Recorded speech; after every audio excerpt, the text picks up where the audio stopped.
Hi, today I'm trying to explain my RStudio file, and I'm not making very big pauses in the first part in order to focus more on the simulation scenario part, which is the one that matters. So having that said, let's get started. First, we have the multicollinearity part, where we can conclude that there is no multicollinearity at all because we have a very low values of beefs. They are not higher than 5. So we can rapidly discard the existence of multicollinearity. We rapidly move on to the heteroscedasticity part, where we have a little bit of troubles.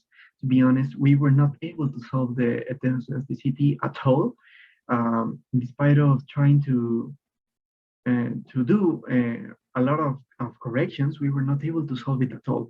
For example, in this part, we tried to solve the heteroscedasticity by dividing all the variables by the square root of the variables that were causing the heteroscedasticity. But we were not able to solve it because we still have 3 stars on our variables and we have a p-value lower than 5%. So we were not able to solve it at all, but we remember that the teacher told us that it was kind of hard to solve this. Even he had troubles trying to solve this heteroscedasticity problem. So we rapidly move on to the autocorrelation part, and this was a little bit easier than the last one. We move to the Durbin-Watson test, which is here. That tells us that there is no autocorrelation at all because we have our Durbin-Watson statistic that is nearly 2, and our p-value is higher than 5%. And we must remember that the null hypothesis says that there is no autocorrelation. So we can see here that there is no autocorrelation in our model. And finally, we get to the most important and exciting part of our job, which is the simulation and scenario generation.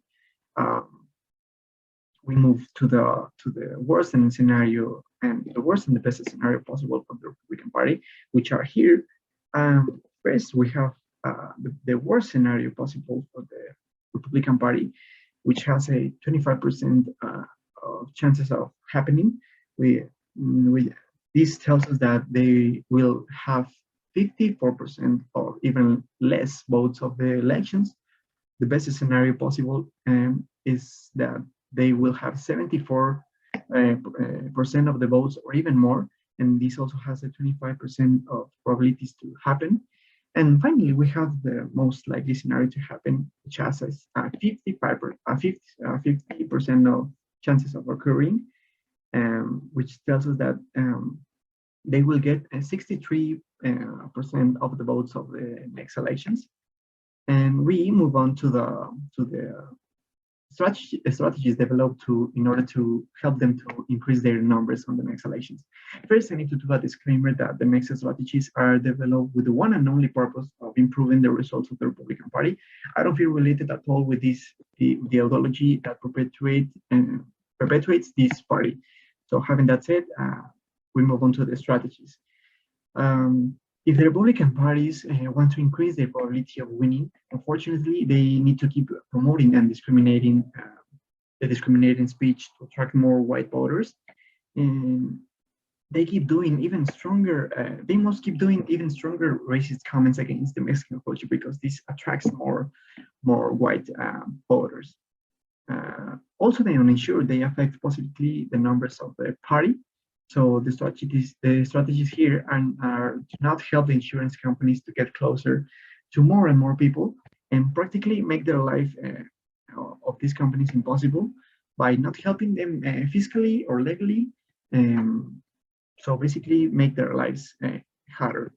And finally, we have here the strategies for Team Birds because curiously, this affects positively the numbers of the party.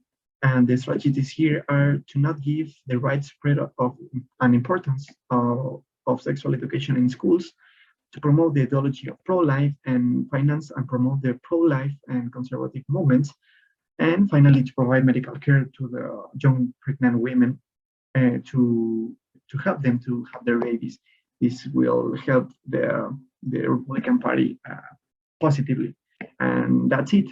Thanks for watching.